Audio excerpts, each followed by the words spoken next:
We like to believe that court decisions made within the United States are determined by a correct interpretation of the Constitution and guided by fair-minded judges and juries. Unfortunately, this is often a mistaken belief.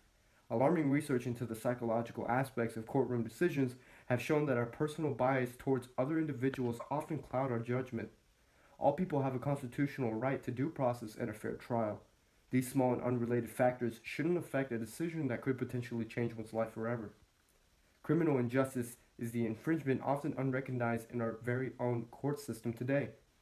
Case after case reviewed by biased judges and revenge-seeking accusers result in wrongfully denounced convicts, occasionally placing the innocent behind bars and sentencing others to undeserved long and harsh punishments. Imagine serving years, even decades, in prison for a crime you didn't commit. Then, when you're finally exonerated and released, you're not guaranteed any form of compensation under the law. Just how often does our trusted justice system fail? Marty Tankleff, who was 17 at the time, accused of his parents' killings, was wrongfully convicted and sentenced to 2 consecutive terms of 25 years to life in prison. Nearly decades later, Marty was freed in 2007 at the age of 36 after an appeals court found key evidence that was overlooked in his trial. Joseph Abbott was exonerated on September 2, 2009 in Salem, North Carolina, after serving 14 years in prison for crimes he did not commit. Christopher Abernathy spent nearly 30 years in prison for the rape and murder of 15-year-old Christina Hickey. Abernathy, now 48, was freed after DNA evidence cleared him of any connection to the crime. According to a recent study, 1% of people behind bars are wrongfully convicted. The U.S. has approximately 2 million people behind bars. That means with a wrongful conviction rate of 1% would translate to 20,000 people punished for crimes they did not commit. On death row, 1 in 25 are likely innocent. Thousands of wrongfully convicted innocent people spend decades in prison, losing out on their job, their career, their life, and their family. Reports released in September 2016 found that approximately a third of African Americans, but roughly 3/4 of white Americans say police in their communities do an excellent job in using the, quote, appropriate force on suspects, treating all racial and ethnic minorities equally and holding officers accountable when misconduct occurs, end quote. These studies have discovered that African Americans are more than often treated and sentenced differently than any other race. 59% of convicted African Americans are jailed after arraignment for a felony, only 37% released on recognizance, whereas 41% of white Americans are jailed after arraignment for felony and 52% released on recognizance. This news is horrific. What is race playing a role in decisions among the court? Another thing that must be taken into consideration is the life outside of prison and re-entering society.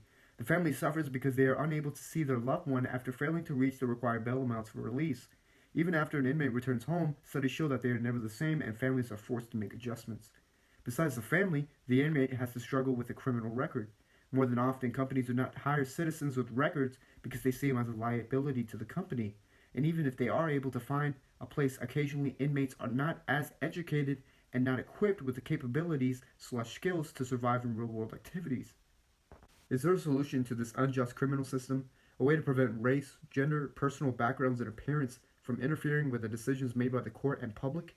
According to an article by Jessica Henry on HuffPost, solutions to prevent criminal injustice may be easily obtainable and more straightforward than expected. Return to community policing. If the police personally know the citizens they are tasked to serve, then they get a sense of who lives in the neighborhood, who is dealing drugs, and who is going to school, for example. With this improved insight, police are better able to make informed life and death split-second decisions. Just look at Camden, New Jersey, one of the poorest cities in New Jersey, with a stunning crime problem. The recently formed Camden County Police Force has implemented a new community policing program, and, quote, homicides have dramatically declined, end quote. There's still more to be done, but community policing has had a positive impact. As a society, we are obsessed with the idea that to have corrective justice, the only productive way is to have a criminal in isolation and punish them for their actions. However, new studies have proven that it is actually counterproductive and chances of declination are high due to the lifelong punishment in one form or another that convicts must endure. Support alternatives to arrest and incarceration programs. Too many people end up in the criminal justice system. Many people are arrested who shouldn't be. Once an arrest is made, a cycle of confinement undertakes that is often altered against the poor and people of color. Supporting ambition that offers alternatives to the justice system, such as after-school programs, drug treatment options, and mental health centers, will solve this problem. Although these programs require funding and are costly in the short term, they create a healthier, safer community in the long run. While the future shows potential for the system to be renewed and repaired, the issue that mass incarceration inherently discriminates against race, personal backgrounds, and appearance has to be recognized by lawmakers in order for them to combat the issue with more dedication. More funding needs to go into repairing the flawed system that theoretically, quote, raises, end quote, the criminals.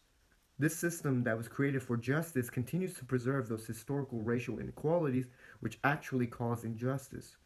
Structural violence against African Americans are present in the United States, and the judicial system will continue to perpetuate it long into the future if it continues to function without the necessary change.